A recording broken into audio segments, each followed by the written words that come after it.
Well, viewers, another exciting opportunity to come your way. Guess what? I'm so happy today because I'm in the Ghana's High Commission, and it's such an honor and a privilege to interview His Excellency, Papa Owusu-Ankomah. And we are so happy to have him back again for his second term. So we are just here to wish him well and also to congratulate him and also to inquire of him, what his focus, is, especially on his second term. I would say congratulations once again for your reappointment to your post, as the Ghana's second, High Commissioner, to be reappointed again, to the United Kingdom and also for Republic of Ireland. I would say you've really, really, really done well. And I think that your reappointment must be a testament and probably, vote of confidence that, you're doing an amazing job at your post. So congratulations. Thank you very much. Yeah, and we know, under your term of office, 4 years ago, you achieved a lot. Could you please share some of these successes that, just the beginning. I wouldn't say achievement as such. It's a work in progress, of course. But for an ambassador or a high commissioner, I'm a high commissioner, normally there are two major things that will engage you, all right? How you can generally improve upon the relationship between your host country and your country. And then in that sense now, it's more of economically how you've been able to improve upon the trade and investment between the two countries. And of course, the second part, which to me has gradually assumed more importance, particularly in a place that the United Kingdom, is how the mission is able to engage its diaspora, Ghanaians resident in the United Kingdom, for them to feel that they are part of the Ghanaian story and they have a special role to play. And that they feel belonging. Yeah, so based on that, my first 4 years, I paid very close attention to engagement with the Ghanaian community. I must say that I traveled throughout the four nations and then even the Republic of Ireland. So I believe in that respect I engaged a lot until the onset of the COVID, sometime in March, April last year. And of course, when it comes to trade between the United Kingdom and Ghana, well, we've tried and got established a business council, right, headed by the Vice President and a Minister of State in the United Kingdom that meets biannually to look at the economic relations between our two countries, whether there are any stumbling blocks to increasing bilateral trade and then removing them. And that also set a certain different perspective for our economic relations generally. And we are continuing, but this time round, I'm also going to pay a lot of attention to the Commonwealth generally. The Commonwealth comprises the United Kingdom and its former colonies, and of course others have been. I think that we need to deepen the relations among the Commonwealth countries. It covers about 2.5 billion people in terms of population, and it's almost every continent is represented. You have very, very small island development states. You have developing countries, and you have developed economies.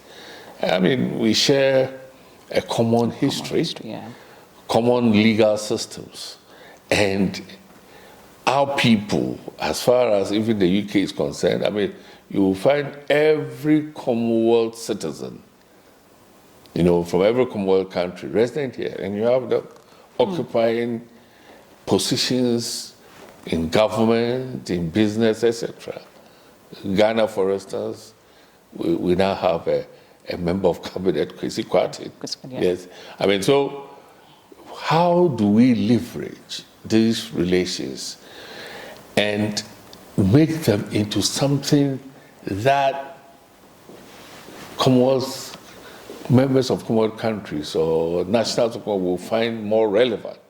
How do we make this relationship special so that apart from you being an African belonging to the African Union or being a Ghanaian belonging to ECOWAS, if you're a member of the Commonwealth, what's special about it? And this is the way I'm exploring it. So I'm adding the third to Commonwealth-wide. So generally, that is how I see my mission here in the second tier. And of course, as for the diaspora, the diaspora is also so important to me. I mean, I want to impress upon our government to treat the diasporas as a special category of Ghanaians. That's amazing. Of course, I mean, because, I mean, if you look at the skills that they have, the global exposure that they have, how do we leverage that Where are you going there? benefit our country? And how do we let our diasporas believe that they have a special vision for the mother country? And it's something that still I continue to think about and engage diasporas where I could get some insights. And of course, there are diasporas too. I mean, there are Ghanaians here who are seemingly lost. Yeah. Have a lot of social problems. They don't know where to turn to. Even though resources are limited, I want to see how, together with the Ghanaian community leadership, the mission can assist, you know, Ghanaians resident in the UK, particularly when it comes to counseling and engagement with social services. So far, there's that felt need. Because I've encountered people and I've come to hear stories, I become sorely distressed. And I wonder how, together with the various Ghanaian community leaders, we can try and help our people in that respect. That's amazing. So these are some of the things that I've been thinking about. That's amazing. You know, we all know that Papa Owusu-Ankomah is a household name in the political sphere. But there's, you know, I would say that, you know, like most of us, there's little that we know about you. So do you mind telling us? Oh, I didn't know that I'm a big figure. Oh, yes, you are. Oh, yes, you are. So I've been around quite a bit. I mean, so who is Papa Owusu-Ankomah? I mean, I'm just an average Joe, as people say, born in Sekendi, all right? Lived in Sekendi throughout my life. Attended secondary school in Cape Coast in Fansfim. Went to Legon, became a lawyer in 1981. Entered politics when the ban on politics was lifted in 92. Entered parliament on 7 January 1987 and left parliament finally after 5 terms. Yes, on the 6th of January 2017 and came to UK as the High Commissioner. I have 3 grown-up children. I have 5 grandchildren. Oh, yes. Congratulations on that. Wow. So, yes. was being a politician, like in line of your vision, as growing up? Actually, I'll tell you. I mean, I'm still a very, very private person. I would say that I was thrust into politics. It was something that I had desired, hankered for, made part of my life journey. I guess it got me along the way, Okay. It's a way to serve the people due to, let's say, the demands of the people, yes, and encouragement of the people. So I said then, okay, right, I'll give in to it, I'll consider it, and here I am. Okay. It's been my life. Okay. And I mean now, even after I've left Parliament, I'm still engaged in public service. And I anticipate that I'll be doing that for the rest of my life. May not be as prominent as it is now, but certainly I believe in serving the people. You see, and it has been fulfilling, I must say, even though you sometimes wonder whether you did the right thing. Things could have turned out different from your perspective. But in life, to me, it's only worthwhile if you can say that you've affected the lives of others positively. I mean, if we come and live our life just for ourselves and our family, what is that life? No. Right? And I look at our country, and I come back also to the diaspora. You see, look, colonialism, for example. In general, we accept that colonialism was not a good thing. However, had it not been the work done by some individuals or group of individuals who came, well, you can say that they were coming to exploit us spiritually, or it was an aspect of colonial domination. We had the opportunity of formal education, formal healthcare, and here we are. And these people, did they get anything benefit personally? I mean, No. they were dying. Yeah. The missionaries, talking about the missionaries. They were staying in the remotest of villages, living in the farthest rural areas. But they did it. So I ask myself the question, if people who were not part of us, did this, why can't we, those of us who've had the benefit of education, who have had the benefit of being global in outlook by living here, why won't we also try and do our best to continue their story? Yeah. And so sometimes I said, well, probably you may say that, well, they were spiritually motivated. We are not. But that's the challenge to us. And you look at our independence struggle, the whole of Africa, most of our leaders were educated here. Talk about Ghana, Kwame Nkrumah, Dankwa, and all those people. Yeah. Yes, they had the benefit of education. And they came and they sacrificed, they fought for independence. So now, if we claim that we've won independence, but economically we are not that sound, we also need to undertake that battle. That should be led by those who have had the benefit of global education, acquiring skills and insights otherwise not available in our country. But then we come and say, oh, our country is not good to us. It's too tough. They don't understand us. I'm saying that. But if they don't understand you, you should make them understand you.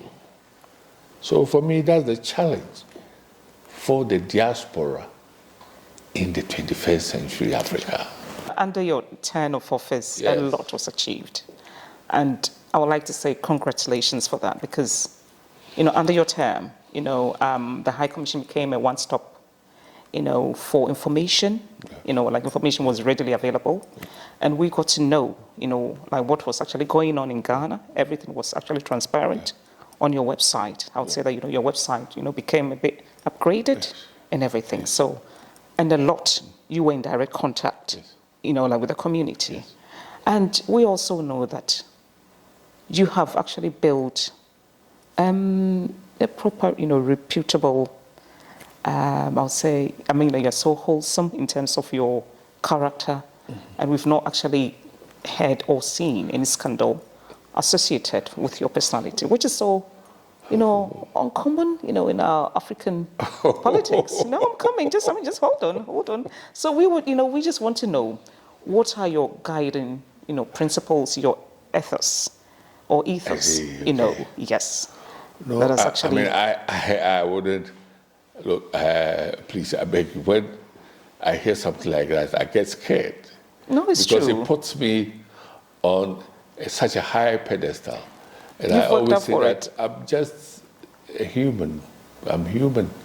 I'm neither an angel nor a saint. But you see, I have deep Christian faith. It's only by the grace of God. That's how I am. I was brought up in a very strict Christian family where my parents taught me the values of service, of good repute, all right, of integrity. So for me, if you happen or you are privileged to be in a position, you use that position to help others, help your community, help your country. It's not to benefit yourself, your family, or those closest and dearest to you. Right? And it's always been my belief that, no, you have to make people's life better. Okay. And also, forget about all the wrong things that are going on. If you really believe that wrong things are going on, you are not, excuse me to say, God. Neither are you Jesus. Even Jesus could not convince everybody that his path was the best. You do your best. So try and do your best and just hope that you inspire others. Just hope that you inspire others. So for me, leadership generally, and particularly political leadership, is a burdensome responsibility. It's about sacrifice. It's about service. So if I have the opportunity to serve and I just stroll through my term, I believe that I've not discharged my duties to God, and I've not really taken advantage of the responsibility that God has placed on me. And that's what has guided me throughout. And every morning I get up, I just pray to God that, please direct me and let me do something different. If I believe that something is not right and I can help to improve upon it, please grant me the grace to do so. That's simple. That encapsulates really my ethos, my values, and what drives me as a human being, as a leader, as a public servant. Wow. Yes. I mean, thank you for answering that question. You know, we know you've held so many roles Yes. in the Ghanaian political, like body. You've served on several boards. Yes. How is it different from being, the High Commissioner? Yes, I always say that, look, I've been a member of parliament, and in 8 years too, I was a minister in President Kufuor's government. This position is a little bit different. I mean, I'm used to measurable outcomes. All right? You are an MP, you'll be judged by this. You are a minister, this was going to be used to judge you. The only thing is that in diplomacy, you talk and talk and talk and talk and talk, and you may not see the outcome. That is the difference. But I've also developed an understanding that, well, probably it's a process. You just can't change anything overnight. You see, and now I've learned to listen more. Even though generally I'm an accommodating person, this time I've become more and more accommodating. All right. And now it seems as if you are being called upon to use your powers of persuasion. Right? You sit here, every Ghanaian in the United Kingdom is your master. You are serving them. So you try to be very, very, very accommodating and understanding, and especially in this environment where people become frustrated. It's not easy. Yeah, it's true. I mean, the life that you people live here is not an easy life. At all. So that makes me develop more empathy, you and the work we do.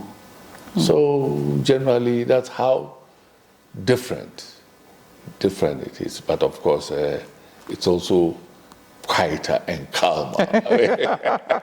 Unlike the hurly-burly and topsy-turvy of partisan politics back home, yes.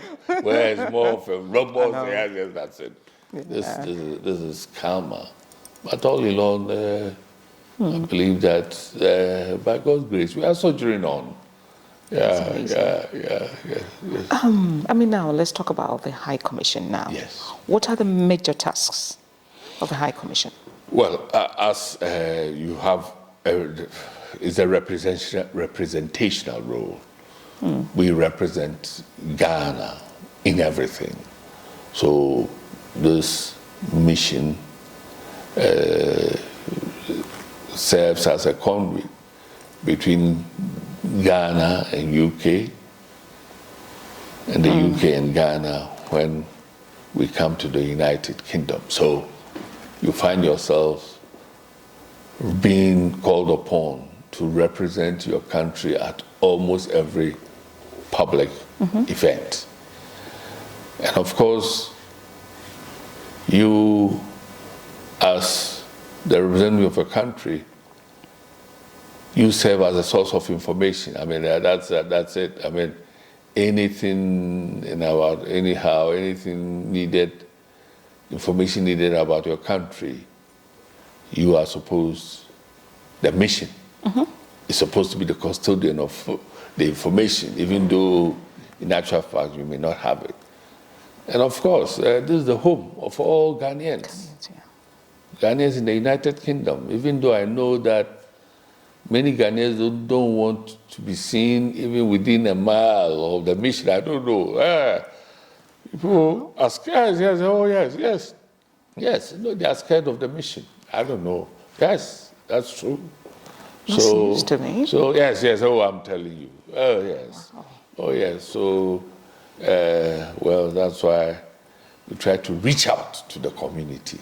You know, like an interview like this. I mean, yes, we'll reach out, and this time round, it's not really the High Commissioner as High Commissioner. No, staff of the mission reach out.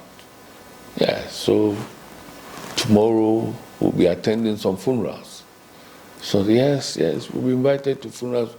We'll visit people who've lost relatives and friends. You visit community events where you are invited. Oh yes.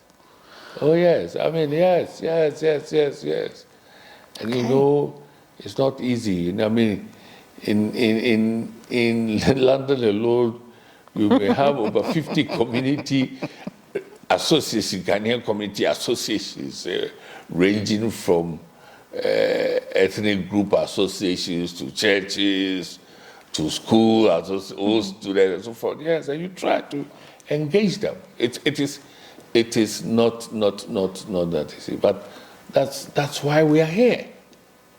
That's why we are here. We are here to lift up the flag of Ghana, to lift it high. So this is the home of Ghana and Ghanaians in the UK, and that's really what we do. Somebody wants to visit Ghana, wants information, he has to get that information from this place. And Ghanaians also have to come for information, right? We have our passport and visa section. Yes. Now we even go into communities. I mean, outside London, sometimes we'll open portals for those in Manchester, in Leeds, Liverpool, elsewhere, so that they apply for passports online. They don't need to come to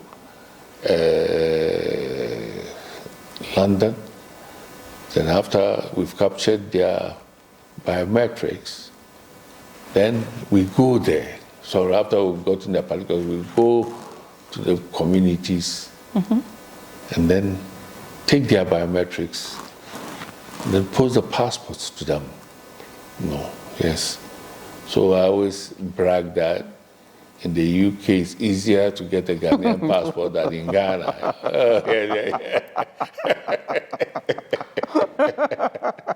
Yes. Do you know what? I think there's a perception that the only duty that the establishment actually performs is just issuing of visas and passports.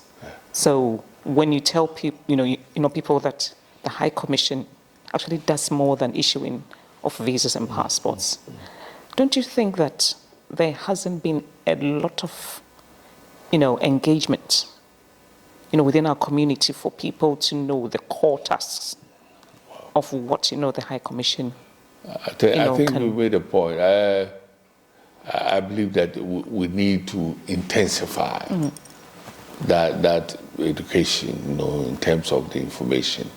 We need to intensify. I know some people will only engage with the High Commission if they have to come for a passport or if they have to apply for a visa. But we are here when Ghanaians have problems, particularly with UK institutions and establishment. They're entitled to come here to inform us. I mean, we are here when people have problems with social services. They are Ghanaians. We are informed. Wow. Oh, yes, we are informed. I mean, sometimes we had a situation where a Ghanaian minor, a girl, came here. She was supposed to be with her father. They investigated, it was not the father. The matter is before the social services, and we have been called upon to represent the girls' interests, make inquiries in Accra about parentage, etc., etc. Yes, so we try to explain to people, except that, there's also what I consider to be a problem with the Ghanaian community. A lot of people, anything that was, no, this one is private. We don't want anybody to hear about it. No, we don't want Ghanaians, they talk too much. There are people with very, very serious mental issues, Wow. Yes, I'm telling you, it's distressing. Okay. And you try to engage them. Okay, let's try and get your committee involved. No. They will talk about it to people. I'll be ostracized. Here? Oh, yes. Recently, a student of PhD student committed suicide. Where the mission was in communication with him regularly. You can't compel him to seek help from, you can't force him and take him home because he's an individual with their rights, yes. You can't tell him, look, let's get some committee, let's come and see you. No. I don't want it. I'll lose my student visa because, So we try and engage when things come to our attention. Yeah. Try to help. I mean, we hear and then someone to come and complain, yes, social services have taken my children. Yeah. I don't have anywhere to tend to. So then you try and find out, explain, you write letters. If possible, you introduce them to lawyers who can help, etc. So we do a lot of these things. So have you had any positive outcomes, in trying to help? Oh, yes, Okay. yes. Okay. Yes. Oh, yes. Yes. In many of the cases, we have had positive outcomes. We just need someone to listen to them, Okay. to show that they care. I mean, yes. As for that it is a major problem to us here. Yes. Wow. Yes. So, under your second term of office, what are some of your plans in trying to, shift, the perception that, the customer service, actually provided, in the consular service is a bit not up to standard, especially in the Western world. People do complain, they are rude. When you call, it takes a while for people to pick up. 3, they are so impatient. What are you doing?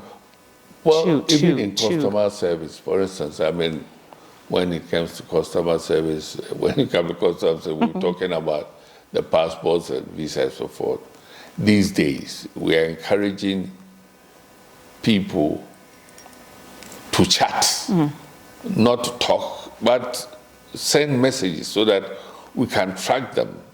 See, and I'm sure you are here, I mean, the system of telephoning. You can call your GP and for 1 hour, nobody will say you are number 17, you are number 16, you are 15. It happens with the system everywhere. But Ghanaians won't talk about that. They will talk about the mission. But that's the situation we face here.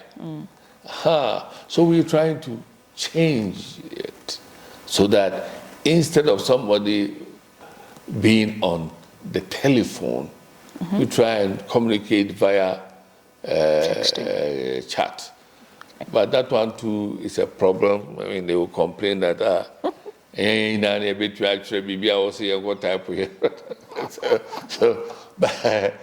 then with the community leaders, for instance, about 2 or 3 weeks ago, we had officers of the mission engaging in in a virtual program, trying to explain what we do, right? Our information officer sometimes goes on radio as much as possible. And of course, we will put things on our website. Unfortunately, not too many people go on the website, but we are continuing in that direction. And when things stabilize a bit, we'll resume our community engagement. You know that with that, because of the COVID, yes, personal interaction was limited. Now that the system is opening, we'll then resume our community engagements and try and continue explaining to people what we do, asking them to just come. I think we'll also do, 4 years ago I did it, I mean, with a short film, right, which we put on our website, stating the sort of services we offer and so forth. I think we'll do another one and try and put them on some radio and television stations so that our people can also access it and get information. Yes, yes. You know, we just move on to trade and investment. You know, Yes. under your office, or I should say, under your government, you've achieved a lot. You know, the one district, one factory. Yes. You know, the ceramic. I mean, there's so much going on. Yeah. And we must commend what Nana Akufo-Addo, you know, is doing and his government is doing. And I mean, it's so amazing that, I mean, there's so much investment now in Ghana. Yes. But, you know, we still have, you know, a long way to go to make it better. And I've got some concerns here. Yeah, please. Yeah. You know, our banks Yes. play a major role Yes. in trade and investment. Yes. And I've just realized that we've only got 23 commercial banks now in Ghana. Yes. And 8 are just domestically, you know, controlled or owned. And the rest of the 15 are foreign controlled. Yes. What are we going to do to increase our domestic, you know, Well, you know, presence? at a point in time, we relaxed the rules to enable indigents to own banks. And in fact, we've been trying to encourage indigents to own banks, but it came to a time the banks were in distress. Okay. And those banks in distress, none of them was a foreign-owned bank.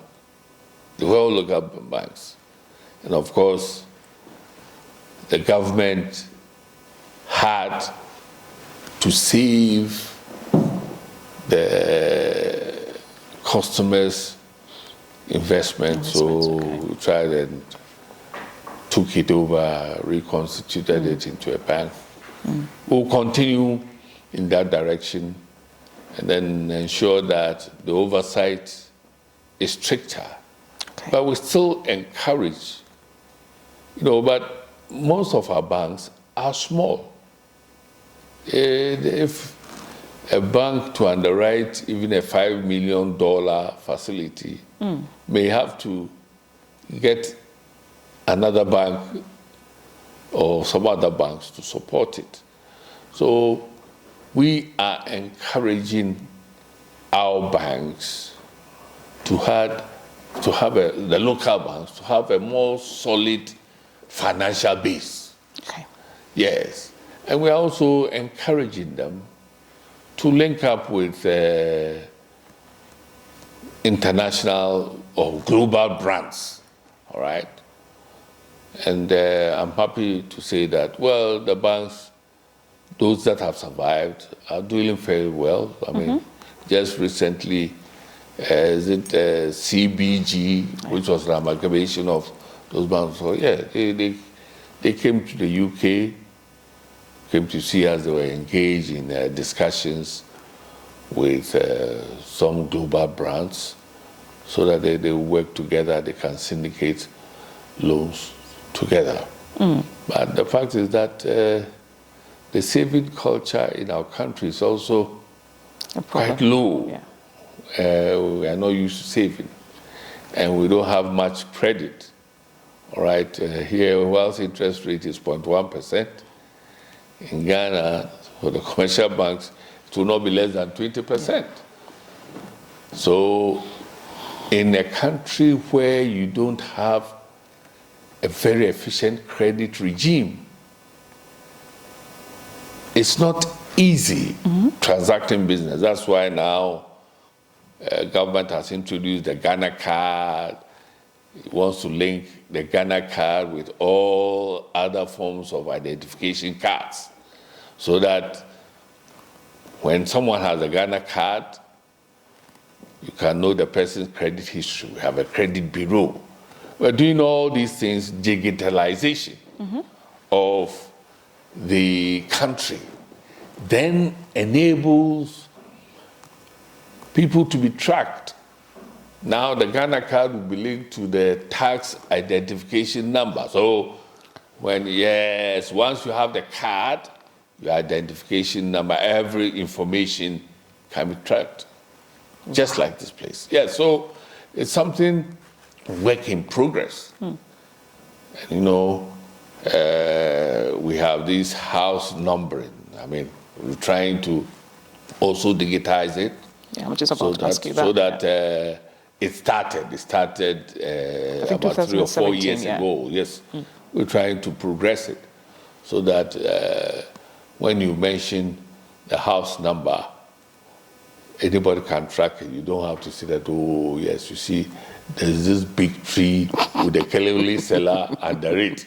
So when you go, you don't see a kelewele seller, you can't locate the house. So we try to change things. It's delayed a bit. I mean, we have major problems too. I mean, the rate of accidents. It's as if it's an epidemic, and it's all because we don't really, even though our roads are not really the best. I believe that it has to do with the enforcement of road traffic regulations, and in terms of the testing of the driver's ability. I mean, you look at the roads in London. Sometimes I wonder how, I'm scared. I've never driven. I'm scared. The roads are so narrow. But you don't see cars scratching each other. You have mutual respect. I mean, even where somebody, the road is narrow, one will wait, will be patient. You know, it's something that now we are trying to change in our country. So with the CCTVs installed by the police, we are now trying to enforce traffic laws by tracking offenders.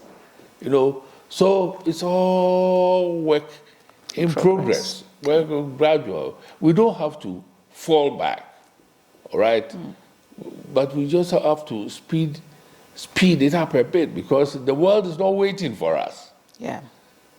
All right? Yeah. Yes, the world is not waiting for us. Aha. That's amazing. So I want those of us who are here, diasporas, yes, bring their experiences. Definitely, that's why Don't give up. No, That's don't give here. up. Don't give up. Don't give up. Don't give up. We need you more than this place needs you. Definitely. That's always what I say. Yes. Papa, in as much as we want to come home, honestly, we miss home. We want to come home. Yeah. But, you know, like you and I know that the design of tax policy in every country is a problem, either for the policymakers and also for their people. But I've just realized that, Ghana, our import duties is one of the highest in West Africa. So in as much as we want to come home and establish businesses, this is also impeding us, from coming. What can be done to reduce this? Every country. High import levy. And the structure. All right. Thank you. In the UK, levies on imports. It's not really where you get a chunk of the government's resources. there are so many little ways, even cities and boroughs, tax, parking tickets, etc., etc. In our country, it's different. I mean, in the UK, you can't stay here and do anything without paying tax. They will get you. In our country, it's not like that. We have a large informal sector and a small formal sector. So resources, I mean, we place undue emphasis on import duty. But having said that, just a year or two, the system was reviewed. Yeah. And generally, the duties are lower. Generally, yes. Generally, duties are lower. But the fact is that nobody wants to pay tax. Everywhere, everybody, look, if everybody has the opportunity, they will avoid paying tax. So it's everywhere. Yes, but I'm saying that because of our system, the burden of tax is placed on a relatively small number of people. Okay. I've mentioned the Ghana card, etc. We are hoping that with that process, it may then expand the tax net so that we have more people sharing in the burden. And if that happens, it will gradually lower for the individual. All right. Okay. Yes. So, over the years, what has been done to broaden, the tax net? An example, look, at a point in time, we didn't have this tax identification number. So now, I mean, you can't do anything without a number. Okay. Yes. You can't engage in any government transaction without a number. You want to register your land, you must have an identification number, tax identification number. So you're called upon to That's pay interesting. tax. Yes, that's what it is. So any transaction you engage in with government, you are required to have a TIN. And you must have one TIN. So once you start this process, you believe that then nobody will be lost through the cracks. We will all be paying the little that we can pay. So I'm hoping, look, when you digitalize the economy, then when you employ even a tradesman or an artisan, that artisan too must have a tin. Tin, yeah. Yes. And once he has a tin, his income can be traced because you'll be required to pay a tax. So in the next few years, you realize that even our domestic, you employ someone as a houseboy, a domestic assistant, you may then have to pay the person's income tax. The person will require to pay income tax. So the more you digitize the economy and remove the human interface, then you can really get people to be paying the tax. And that's what we're doing. So you then be relying less on this sort of thing where, abrochiri for no aba, omode nioma aba, containers will take tax. Papa, this is my little, suggestion. Yes. Don't you think that, the education on tax, if it started from a very early age, let's say from year 4, year 5, year 6, where kids will be taught the importance of paying tax, I think it will become part, of their growing up, or psyche, actually knowing that, okay, if I get a job, something will be deducted. And that amount will be used for roads, for hospitals, rather than from nowhere. I've never heard of tax. Then as soon as I start working, I agree with you. I think it's generally what we talk about, civic duties. Yes, one's responsibility to the nation, all right? I believe that when we were young, we had a subject civics and so forth, major component of what we are taught in schools. Yes, I agree with you. That together with other things, all right? Yes, we need to do that. We have a National Commission of Civic Education, and there's been a call on them, all right, to be engaging more in the community, in the schools. So it's a good suggestion. Okay. It's something that we're doing. I mean, and so I always ask myself, look, it's the systems, it's not the individual. Why is it that the Ghanaian comes here, he's very law-abiding, he's punctual at work. But interestingly, I'll tell you, when Ghanaians are going to meet, the meeting is always late. So how do you explain that to me? Yes, it's as if once it's about us, we don't expect the highest of standards that in the normal course of scheme of things in this society we expect. And that's also something that worries me. Ghanaians will invite you to an event. They will say that, the event starts at 3 o'clock. They will never start at 3. I'm sure you. Why? Why is it that when it comes to your community alone, amongst us? Oh, they'll tell you, you cry. You come up and tell me you cry, no, be a proclaim you.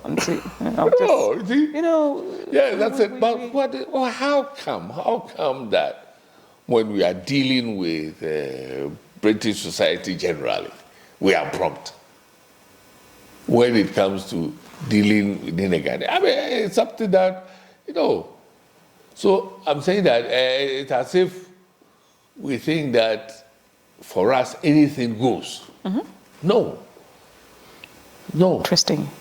I think the last question on my trade, especially, sending my, this interview around, soliciting for questions from people. There's a question that someone also said. They said, according to the World Bank's Doing Business Report 2020, it goes that it takes 8 procedures and 13 working days to establish a foreign-owned limited liability company to engage in an international trade in Ghana. And they are saying that this is way longer than the regional average in the sub-Saharan. So what can be done to reduce? I'm surprised. Look, I'm surprised because now setting up a business ought not to take a person 2 days if you've got all the right documentation. Okay. When you want to establish a business, you say you are a foreigner.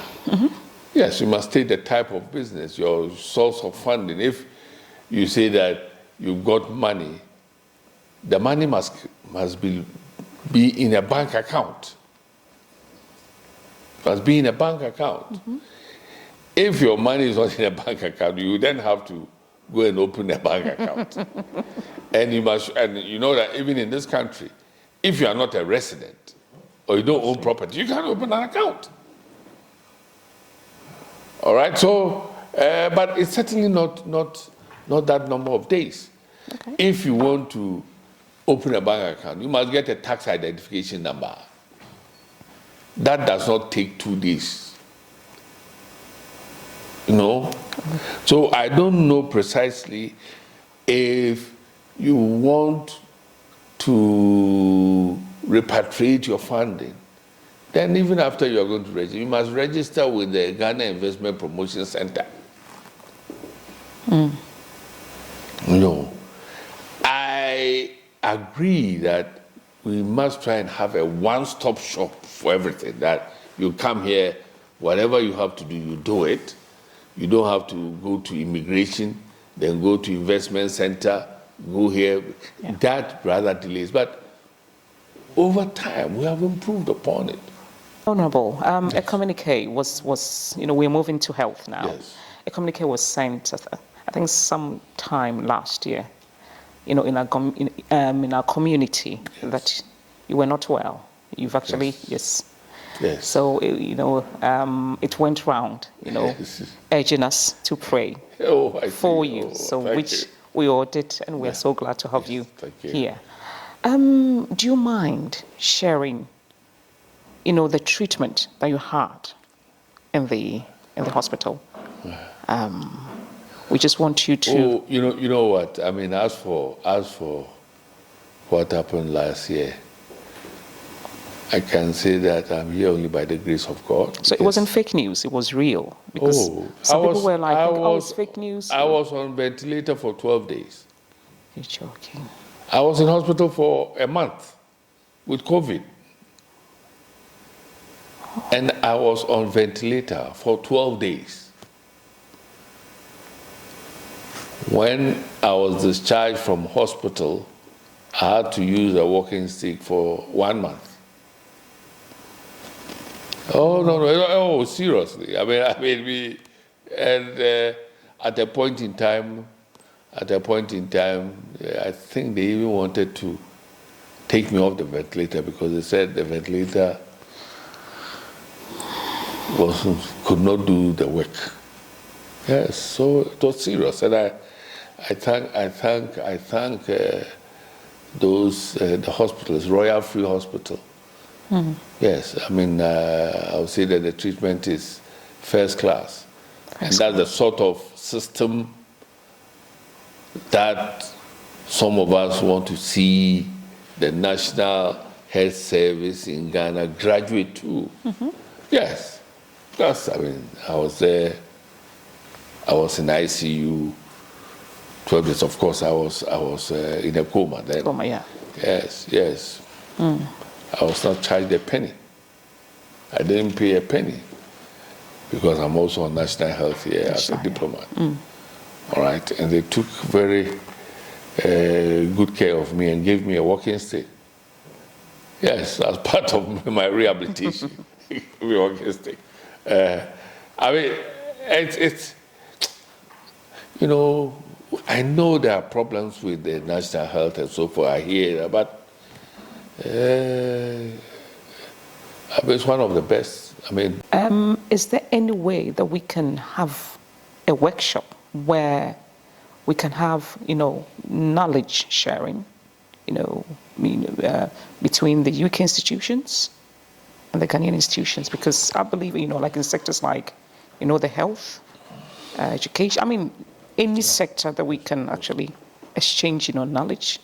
Because at the end of the day, we have a lot of Ghanaians spearheading amazing advancements in these institutions, which they can actually offer their services to our country. So if there's any way that we can, liaise with all these, professionals who will be willing it's to something offer. It's something that we encourage as a mission. Mm-hmm. I, for one, I've had discussions with His Excellency the President about how we can make it easier for Ghanaian trained medical personnel in Europe and North America and other outside our country to be able to come back and also work in the hospitals, interface with the personnel there. It's something that constantly, I know there are some bureaucratic impediments. Just like you can't say you're a Ghanaian medical doctor or nurse and come here and expect to be given the opportunity to practice. Mm-hmm. It's the same in Ghana, but we need the services of our trained health personnel. We need it more. So if there's a way to make it easier, more accommodating, we'll do that. And I'm happy to say that the president has agreed in principle, but this has to do with professional standards. Yeah. It's out of government as a regulator, the professionals themselves. We are working on it. It's something that we encourage. I personally have had occasion to even talk to the Ghanaian Doctors and Dentists Association. Had a series of discussions with them. That if we're able to structure it, we know that at every point in time, somebody goes on vacation. So if it's possible for that doctor, that nurse, that whatever, to have the opportunity to work with colleagues in the hospital, Ghana will gain a lot. And it's something I agree with you.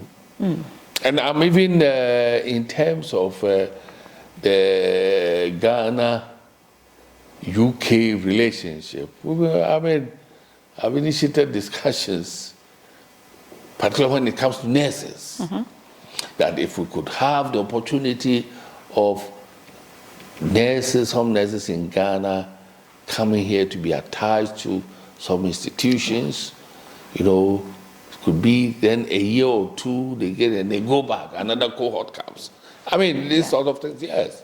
When we go back home and we visit hospitals, one, we see that patients are treated or are seen as nuisance. And in most cases, even though it's so hard or so sad to say, patients are seen as cash cows.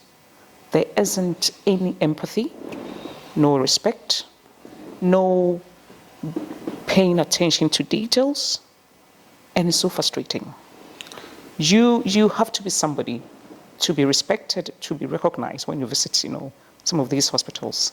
And I'm thinking we are all Ghanaians enough to be treated fairly or to be treated equally. And my second observation also is most of the medical practitioners feel they are so immune, they cannot be touched by the law. So even when there's medical negligence, nobody can, sue them. There's no redress to families. There's nowhere to go. So I just want to know, in as much as we are building these hospitals, what is the government doing to train up medical professionals who will respect the ethics of their profession? They will abide by the ethics of their profession. Because I am thinking, you being a lawyer, after your school, you swear, I will you abide by whatever you've studied. I am thinking, why cannot be, when they swear these oaths, it's like they're above the law. They cannot be touched. People just die needlessly, and that's it. It ends there. Well, I will agree with you that, just like every institution, just like every community, just like every fraternity or profession, you have some who will not measure up to the standard. I wouldn't say that I do agree with this you, is Papa. the norm in Ghana. No, no, it may be the exceptions. I wouldn't dispute what you are saying at all. Definitely, for such situations. But I'm saying that in Ghana, there's a medical and dental council. You can report. You can sue.